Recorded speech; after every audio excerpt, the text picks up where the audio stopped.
the society has some rules in every culture, so Girls should not have any ego and attitude, and girls should be friendly with everybody.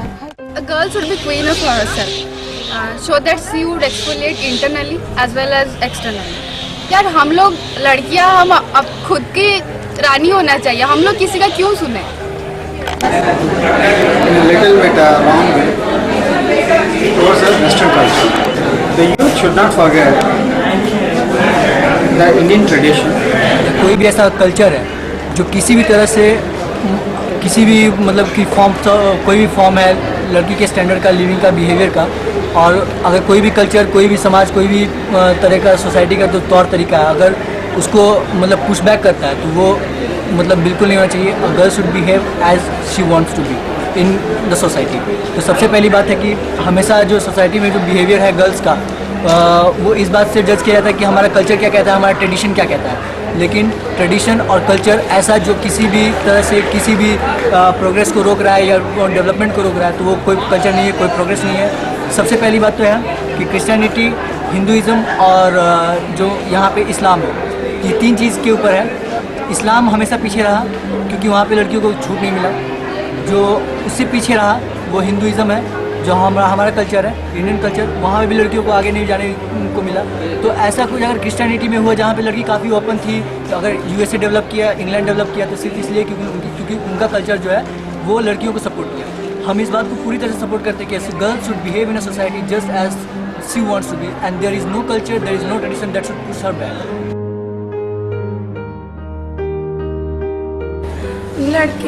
लड़कों को लड़कियों की respect करना सीखनी चाहिए, क्योंकि वो लड़कियों की रिस्पेक्ट करेंगे तभी कोई लड़कियां कल्चर मेंटेन कर सकती है.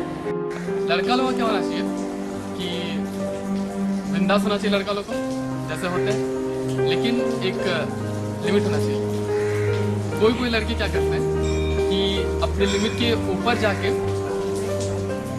अगर लड़की लोग को केस में देखें तो उसको टीज करते हैं. उतना नहीं करना चाहिए क्योंकि लड़की लोग भी एक सोसाइटी की पार्ट है, वो लोग को भी फ्रीडम मिलना चाहिए.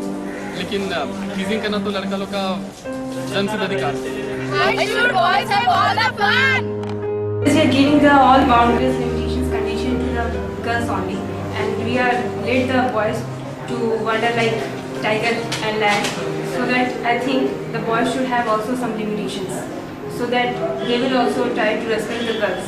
Always they respect their girlfriends, but they don't think that if they are giving some bad behavior to another girl, then that is she is also a girlfriend for any other boy. लड़का लोग बिंदास होना चाहिए, है ना.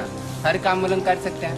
As compare to comparison अगर लड़की के साथ देखा जाए तो बिंदास के सिवा मतलब अब उनको मतलब उन्हीं से सोसाइटी चलता है सबसे पहले बात. क्योंकि अगर लड़के ही नहीं रहेंगे तो सोसाइटी बनेगी नहीं. सबसे पहले बात कॉमन नहीं. ठीक. दूसरा बात कि मेल मिलाप बढ़ता है, ठीक है. अगला पिछला आगे पीछे घर को चलाना या फिर सोसाइटी में कुछ भी अगर कुछ फंक्शन करवाना है तो सबसे पहले मेल ही आगे बढ़ते हैं, यानी कि फीमेल.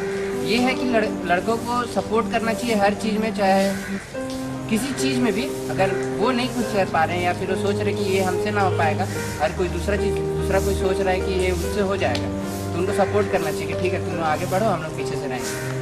बेसिकली लड़कियों को भी सपोर्ट करना चाहिए. ମୋ ହିସାବରେ ପିଲା ଆଉ ଝିଅମାନଙ୍କ ଭିତରେ କିଛି ତଫାତ ରହିବା କଥା ନୁହେଁ. ଆଉ ପିଲାମାନଙ୍କୁ ଯେଉଁ ହିସାବରେ ଫ୍ରିଡ଼ମ୍ ଦିଆହେଉଛି ଝିଅମାନଙ୍କୁ ବି ସେମିତି ଫ୍ରିଡ଼ମ୍ ଦିଆହେଉ. ସେମାନେ ଯେମିତି ତାଙ୍କ ଲାଇଫ୍ ମାନେ बिना କିଛି ମାନେ ଅବଷ୍ଟାକଲରେ ବଞ୍ଚି ପାରୁଛନ୍ତି, ଝିଅମାନେ ବି ସେମିତି ବଞ୍ଚି ପାରନ୍ତି. लड़का का मतलब क्या होना चाहिए कि सोसाइटी में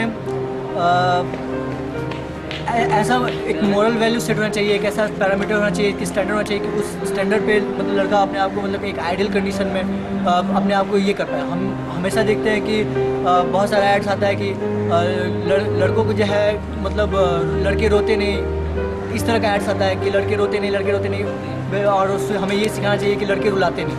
तो एक ऐसे मतलब कि ये एक ऐसा चीज़ है जहाँ सोसाइटी में एक लड़के को ऐसे बिहेव करना चाहिए कि उसकी वजह से किसी और को प्रॉब्लम ना हो, क्योंकि जो मैस्कुलिन है वो ज़्यादा पावरफुल है फेमिनिन के कंपैरिजन में. तो जो सबसे बड़ा आज का इशू है वो ये है कि मतलब कि किसी भी तरह से अगर कोई लड़का है वो किसी भी तरह से किसी को इन्वॉल्वमेंट है, किसी को हरासमेंट करने में, जो हमारा निर्भया कांड हुआ या फिर कुछ भी हुआ ऐसा, तो as a good person in the society, as a responsible one in the society, a boy should behave just as per the society.